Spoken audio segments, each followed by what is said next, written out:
Les pasteurs créaient autant d'entreprises qu'ils créent d'églises en Afrique, je pense que le chômage serait déjà terminé, surtout le chômage des jeunes. Figurez-vous qu'au Kenya, par exemple, il y a plus de 4000 églises actives qui ont été agréées par l'État. Et je pense que dans beaucoup de pays africains, ces chiffres-là ne sont pas très différents. Il y a des milliers et des milliers d'églises. Pourquoi je veux qu'on parle de ça aujourd'hui? Quand je dis église, en fait, c'est les églises chrétiennes, en fait, qui se réclament de Jésus-Christ.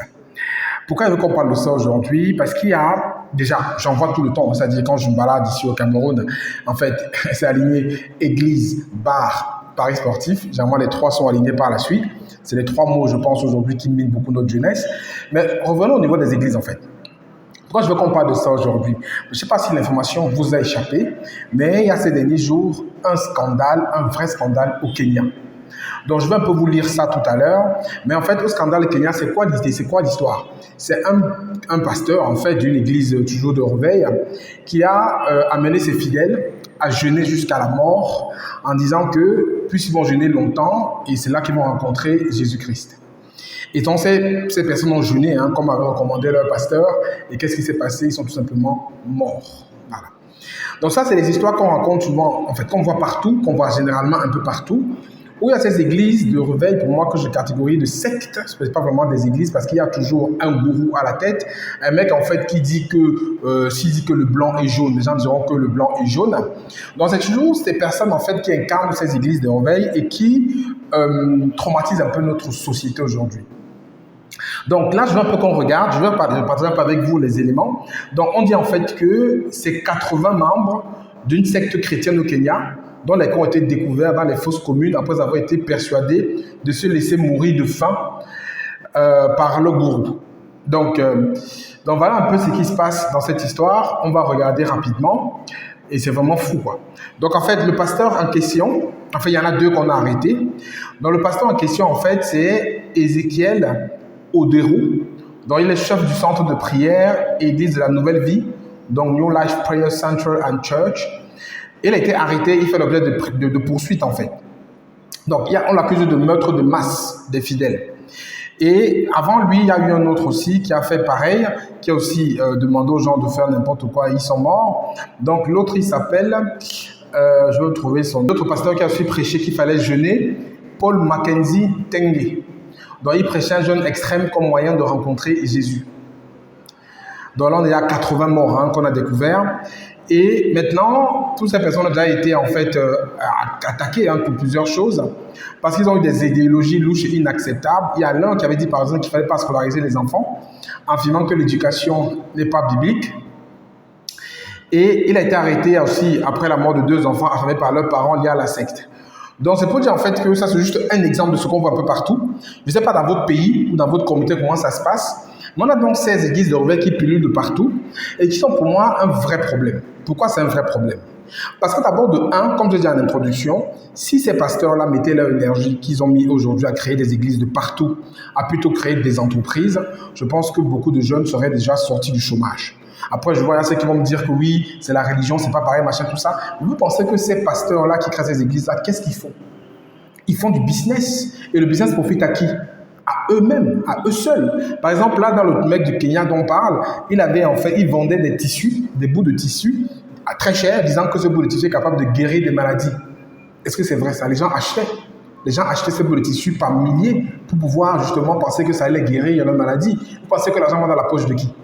Donc en fait, c'est un vrai business déjà, ça c'est de un. Donc ils auraient mieux fait, à mon avis, de créer des entreprises, de créer des églises, c'est le premier point. Le deuxième point, c'est écrit en fait dans la Bible de façon claire que « aide-toi, le ciel t'aidera ». Cependant, ces pasteurs font croire en fait que, comme ils sont des gourous des sectes, que c'est eux seuls qui ont la solution à tes problèmes et que tu vas juste prier, tu vas prier et Dieu va venir t'aider. Ça ne marche pas comme ça. Tu peux prier tous les jours, tu peux aller à l'église tous les jours, tu peux aller écouter ces pasteurs-là tous les jours, mais si tu ne passes pas à l'action, si tu n'implémentes rien, si tu ne fais rien, rien ne va se passer. Je dis, rien ne va se passer. Tu seras au même point que tu étais il y a 10 ans. Et ce que tu auras fait, c'est que tu auras simplement enrichi un pasteur et peut-être aussi perdu tes années de vie, en fait, c'est tout. Et derrière, si tu suis encore ces bêtises comme ce qu'on vient de dire là, peut-être tu seras mort. Donc ça veut dire que si tu ne passes pas à l'action, Si tu ne t'aides pas, si tu ne mets pas un pas devant l'autre, une action derrière une autre, il n'y a rien qui va se passer. Tu auras beau prier qui tu veux, rien ne va se passer. Troisième point, c'est qu'en fait, ces pasteurs d'église de réveil ont mis les fidèles dans une certaine situation que je trouve un peu ambiguë. Mais c'est aussi la faute à ceux-là, parce que je vais vous dire clairement, les gens qui vont dans les églises, j'en ai rencontré certains ici, qu'est-ce qui se passe, qu'est-ce qu'ils font? Ces personnes-là, c'est les mêmes en fait qui vont dans les bureaux où il y aura de la corruption, ils seront des grands corrupteurs. C'est les mêmes qui vont empoisonner leurs voisins, leurs voisines, leurs frères ou leurs sœurs ou leurs collègues parce qu'il est meilleur qu'eux. C'est les mêmes qui vont bagarrer dans la rue dehors. C'est les mêmes qui vont, c'est les mêmes qui vont transgresser toutes les lois qui sont censées suivre lorsqu'ils vont à cette église-là. Voilà. Mais c'est quoi le problème de ces personnes-là? Généralement, ce qui se passe, c'est quoi? C'est que ces personnes-là, ils ont une Bible à la maison et la Bible, en fait, ne sert que comme accessoire pour s'habiller de façon élégante le dimanche, aller à la messe ou aller à cette église de réveil. Ça veut dire que toute la semaine, tout le temps, ils n'ouvrent pas du tout cette Bible-là pour la lire. Le seul moment où ils l'ouvrent, c'est lorsqu'ils sont peut-être à cette église de réveil-là. Et ils l'ouvrent juste parce que le pasteur a demandé d'ouvrir tel chapitre. Et ils ne vont même pas essayer d'allumer leur cerveau pour comprendre ce qui se passe. Ils vont juste écouter ce que le pasteur là va dire par rapport à son interprétation à lui. Et c'est ça qu'ils vont accepter dans leur cerveau, qui va s'impliquer là-dedans. Et après, ils vont rentrer à la maison avec cette Bible-là qu'ils avaient. Ils vont opposer ça là où ils avaient pris le matin. Et la vie suit son cours. Le lendemain, il sera au bureau, il va recommencer la corruption, il va recommencer à insulter, il va recommencer à bagarrer, il va recommencer à empoisonner son collègue. Mais de qui se moque-t-on en fait? De qui se moque-t-on? Et le dimanche d'après, il va encore prendre cette Bible-là et rebelote. C'est pour ça que je pense que si, ça c'est mon avis, hein, après ceux qui ne sont pas d'accord, je montre à votre avis, ça c'est mon avis que je donne, que si vraiment ces églises avaient un impact positif tel que c'est censé avoir, il y a plusieurs choses qu'on ne verrait plus en Afrique en fait. Si les gens écoutaient un peu juste le message qui est passé par le Dieu qui pense écouter, je pense que beaucoup de choses ne passeraient plus en Afrique. Mais c'est juste de la mascarade et c'est juste en fait des situations où les gens se cachent derrière ça pour faire beaucoup de choses nauséabondes. Après, l'autre point, c'est quoi? L'autre point aussi, c'est que ces personnes qui sont dans les églises en plus, c'est les moins tolérants. C'est les moins tolérants parce que l'église, qu'on le veut ou pas, l'église chrétienne, c'est une église qui a été importée en Afrique. Qu'on le veut ou pas, c'est vrai. Après, je rentre pas dans les débats de l'origine de tout ça. Voilà, je pense qu'il y a des chaînes qui parlent mieux de ça que moi. Mais on sait que l'église chrétienne a été importée en Afrique. On sait qu'il y a nos croyances qui sont là depuis longtemps. Mais si aujourd'hui, vous vous dites que vous allez plutôt croire les croyances de nos ancêtres, ces personnes, en fait, qui sont dans cette église de réveil ne sont pas tolérantes du tout. Pourtant, tu n'as pas me forcer à croire ça ou ça. On appelle ça la tolérance. Je peux croire qui je veux. Je peux faire ce que je veux sans que ça ne te cause un chagrin quelconque. Mais il y a des familles qui se sont déchirées, j'ai bien déchirées, parce que le mari, la femme ou l'enfant a décidé de suivre une certaine voie dans cette église de réveil. Et comme les parents n'étaient pas d'accord, tout ça, ça s'est déchiré. Parce qu'il y a un niveau d'aliénation dans cette église de réveil que si vraiment les gens ne se réveillent pas comme ça, je pense que les morts qu'on a vus là, ce n'est que le début, il y en aura tout le temps. Et tous ces gourous qui sont dans telles églises de réveil, je veux dire, il faut moi qu'ils se posent de vraies questions, quoi. Et ce qui est embêtant, c'est qu'on va parler de ça, mais les gens vont continuer à y aller et continuer à se faire embobiner en fait par ces personnes-là qui n'ont que pour seul objectif de bouffer vos cerveaux, de bouffer votre argent et de vous guider comme ils souhaitent le guider, parce que c'est des gourous en fait. Donc réveillez-vous. Quand moi j'ai vu ça, je ne pouvais pas ne pas en parler parce que je trouve que c'est très choquant. Et dans votre pays, je ne sais pas là où vous êtes, comment ça se passe là, mettez-moi ça en commentaire.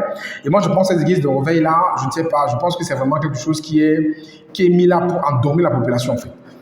En tout cas, il y a des pays où c'est interdit, il y a des pays où c'est complètement autorisé, mais quand on voit qu'il y a plus de 4000 églises dans un pays comme le Kenya, je pense qu'il y a des milliers dans d'autres pays d'Afrique, je pense qu'on a une vraie question à se poser. Mais si vraiment les gens veulent suivre ce qui est dit par les écrits, qui prêchent l'amour, la bonté et tout ça, je pense qu'on aura beaucoup moins de problèmes en Afrique. Mais je pense que personne ne suit, et c'est toujours une histoire de gourou, une histoire de chercher des excuses, et moi je pense que des histoires comme cela, ça doit arrêter et on doit en parler. Tout le monde doit dénoncer pour qu'il y ait un vrai éveil de conscience en fait. Les gens doivent se réveiller. Maintenant, chacun est libre de croire en ce qu'il veut. Celui qui veut croire les ancêtres, c'est son choix. On n'a pas à lui jeter des pierres, on n'a pas à l'accuser. Celui qui veut croire en l'islam, c'est son choix. Celui qui veut croire à ces églises-là, c'est son choix. Mais comme j'ai dit cependant, ceux qui croient à ces églises-là sont les moins tolérants. Les autres sont par contre vont accepter. Il y a la cohabitation. Mais si vous ne croyez pas à ces églises de réveil-là, les gens qui sont là-bas, comme ils sont dans leur bulle, ils vont penser vraiment que vous êtes le diable en fait. Beaucoup de familles sont éclatées comme ça. Pourtant, on prêche la tolérance. Il faut être tolérant. Chacun porte sa croix. Chacun croit à ce qu'il veut croire. Et on vient de se cliquer comme ça. Prêchons la tolérance et dénonçons des charlatans comme des pasteurs qui donnent des trucs qui n'ont pas de sens, qui n'ont ni queue ni tête. Et chacun doit être capable, si vous êtes chrétien, soyez capable de prendre la Bible, la lire vous-même. Vous avez un cerveau qui est éclairé. Lisez-la vous-même. Lisez-la, analysez-la avec votre propre lumière. Ou demandez à Dieu de vous inspirer. Mais ne vous mettez pas juste à croire quelqu'un qui est là, qui parle et qui interprète par rapport à ses dires, par rapport à ses objectifs, par rapport à ce qu'il va faire de vous. Prenez-la, vous la lisez. Essayez d'analyser. Donc voilà, je pense que c'est vraiment très intéressant de parler de ces sujets-là. Mettez-moi en commentaire ce que vous en pensez donc de ce pasteur au Kenya qui a mené ces sujets à jeûner pensant qu'ils allaient jeûner et rencontrer Jésus. Mettez-moi en commentaire ce que vous en pensez parce que c'est une histoire qui est ridicule. Et je vais encore juste sortir dessus en disant qu'il y a aussi une autre histoire comme ça où il y a un pasteur qui est mort noyé parce que justement il voulait traverser l'eau, marcher sur l'eau comme Jésus alors qu'il ne savait pas nager. Donc il a pris la Bible, il a dit qu'il va marcher sur l'eau comme Jésus, il est tombé dans l'eau et il est mort. Donc c'est pour dire que ça c'est du charlatanisme à grande échelle et ne nous laissons pas embobiner, restons éveillés. Et ces pasteurs-là, maintenant, on est plutôt à créer des emplois, à créer des entreprises, qu'à créer des églises où ils vont endormir les jeunes, pour les maintenir dans un état de pauvreté mentale, physique, spirituelle, financière, juste à leur fin, juste pour leur objectif. Ça, on doit vraiment dénoncer. Après, s'il y a ceux qui sont dans ces églises-là ou qui sont ailleurs et qui trouvent plutôt que c'est intéressant, ça les engage. Donc maintenant, voilà ce que vous en pensez. J'espère que la vidéo vous a intéressé. C'était Franck Kenyé. À très bientôt. Ciao, ciao.